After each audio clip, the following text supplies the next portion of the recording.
Jamiyatimiz taraqqiyotida ta'lim sohasining sifat va samaradorligini oshirish muhim o'rin tutadi. Pedagoglar esa bu jarayonning yuragi bo'lib, ular yoshlarga bilim berish bilan birga ularning ma'naviy rivojlanishiga ham xizmat qiladi.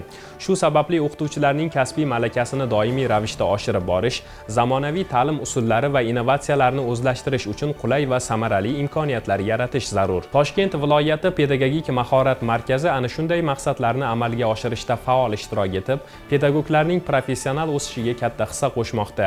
Markazda professor o'qituvchilar tomonidan ko'plab o'quv seminarlar, treninglar va ma'naviy ma'rifiy tadbirlar o'tkazilib, yil davomida bir qator darsliklar, uslubiy qo'llanmalarning nashr etilayotganini buning amaliy natijasi deya olamiz. Mavzuni muxbirimiz Gulnora Otajonova davom ettiradi. Bugungi kunda o'qituvchilarning kasbiy mahoratini doimiy ravishda oshirib borish, ularni zamonaviy pedagogik texnologiyalar va metodlar bilan tanishtirish, o'z ustida ishlashlari uchun sharoit yaratish muhim vazifalardan biriga aylangan. Aynan shu maqsadda Toshkent viloyati pedagogik mahorat markazi o'qituvchilarning malakasini oshirish bo'yicha keng ko'lamli ishlarni amalga oshirmoqda.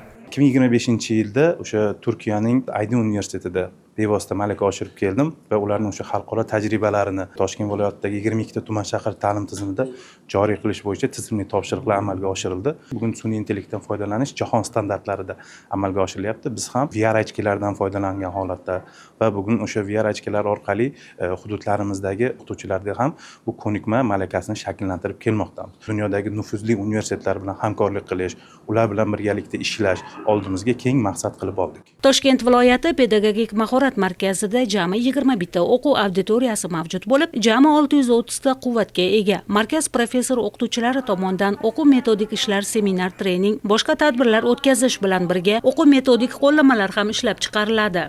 Hammamizga ma'lumki, O'zbekiston xalqaro tadqiqotlardan o'tayapti.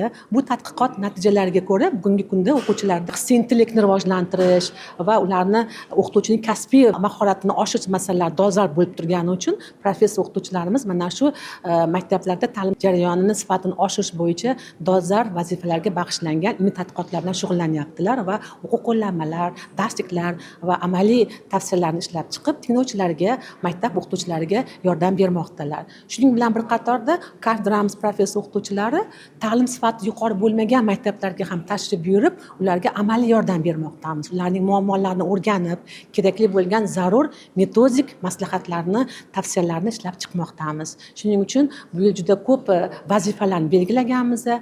O'sha tinglovchilarga amaliy yordam berish, o'quvchilarni xalqaro tadqiqotlarga tayyorlash, bu bilan O'zbekistonda inson kapitalini rivojlantirishga o'zimizni Toshkent viloyatining munosib hissasini qo'shish hamda shu o'qituvchilarning ham toifasini oshirishga ozgina hissamizni qo'shishni maqsad qilib qo'yganmiz.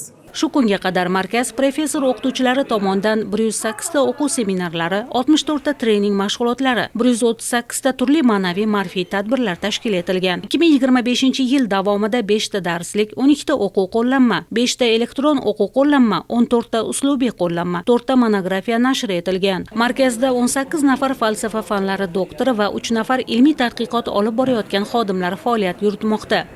Bugungi kunda har bitta o'qituvchi faqatgina tildan dars berish emas, balki ular komil insonni tarbiyalashda ham mas'uliyat ularning bo'ynida. Ingliz tili o'qituvchi sifatida shuni aytishim mumkinki, 4 ta ko'nikmani o'rgatamiz: yozish, gapirish va hokazo, va shu bilan birgalikda hozir akademik malaka ko'nikmalarining ichida fikrlash ham qo'shildi. Bu yerda faqatgina tanqidiy fikrlash emas, balki yozishdan oldin yoki gapirishdan oldin o'yla. Mana shularga. Va qolaversa, shaxsiy rivojlanish bo'yicha ham ingliz tili o'qituvchilarining juda ham katta bo'ynida javobgarligi bor.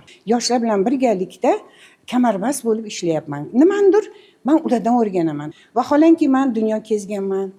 Amerikada malaka oshirib kelganman, birinchi O'zbekistonning 10 ta o'qituvchi sifatida. Keyinchalik yana 3 yil Amerikada rus tilidan dars berganman. Universitetlar uchun English for Specific Purposes B2 Ready kitobini yaratdik. Kitobda 18 ta mualliflar ichida men ham borman. Bilasizmi, yaxshi o'qituvchi, yomon o'qituvchi yo'q.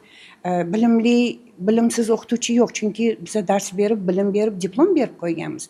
Faqatgina u bilim qotib qolmasligi kerak, uni rivojlantirib turish kerak. Ta'lim millat kelajagi, jamiyat taraqqiyotining asosi. Shu bois ta'lim sohasini rivojlantirish va uning sifatini oshirish davlat siyosatining eng muhim yo'nalishlaridan biri hisoblanadi. O'qituvchilar esa bu jarayonning eng muhim bo'g'ini, yosh avlodni bilim va ma'naviyat bilan qurollantiruvchi, ertangi kun bunyodkorlarini tarbiyalovchi fidoyi insonlardir.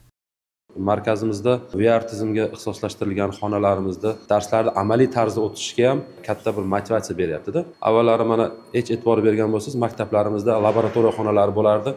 Unda juda ko'p suyuqliklar, moddalar, o'ziga yarasha qurollar bilan jihozlangan maktab edi. Lekin unda bolani sog'lig'iga zarar yetkazish yoki qaysidir ma'noda sog'liqqa ziyon yetkazadigan moddalar ham bor edi. Mana shundagi ustozlarimizni ish faoliyatiga yana ham bir yengillik deb qaralmoqda. Dars jarayonida ustozlar tinglovchilar bilan nafaqat ilmiy, balkim ularga bo'lgan amaliy yordamlarini ham ko'rsatib kelmoqda. Bu bizlarga, ustozlarga o'qitish jarayonida, o'quvchilarimiz bilan ishlash jarayonida, baholash jarayonida juda ham muhim omillarga va rivojlanishga olib keladi.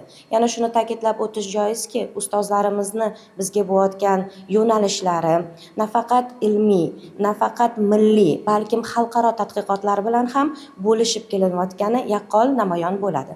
Biz ustozlar uchun bu baholash tizimida, o'qitish tizimida muhim ahamiyatga ega va bugunga kelib shuni aytishimiz mumkinki, o'qitish jarayoni biz uchun juda ham foydali, samaradorli va bizni rivojlanishimizga juda ham undaydigan darslar olib kelinmoqda. Ayniqsa meni o'zimda o'qishga nisbatan bo'lgan qiziqishim, ishtiyoqim va dars usullarini juda ham chiroyli o'tish, ya'niki tarqatmalar yoki yangi bir yondashuvlar bilan o'tishimga yordam berib kelmoqda. Maktabgacha va maktab ta'limi vazirligining 2025-yil 30-iyuldagi pedagogika oliy ta'lim tashkilotlari va pedagogik mahorat markazlari professor o'qituvchilarining xorijda malakasini oshirishni tashkil etish to'g'risidagi buyrug'i ijrosini ta'minlash maqsadida markaz xodimlarining 5 nafari Ozarbayjon davlat pedagogika universitetining Kuba filialida, Turkiyaning Istanbul shahrida 2 nafar xodim o'qituvchilar malakasini oshirish dasturi asosida malaka oshirdi. Toshkent viloyati pedagogik mahorat markazi o'qituvchilarning kasbiy rivojlanishiga ko'maklashish, ularning malakasini oshirish va zamonaviy ta'lim muhitini yaratishga qaratilgan faoliyati orqali viloyat ta'lim tizimining yuksalishiga o'z hissasini qo'shmoqda. 2025-yil reja bajarilishi holati bo'yicha 31 fan, 7541 nafar o'qituvchi,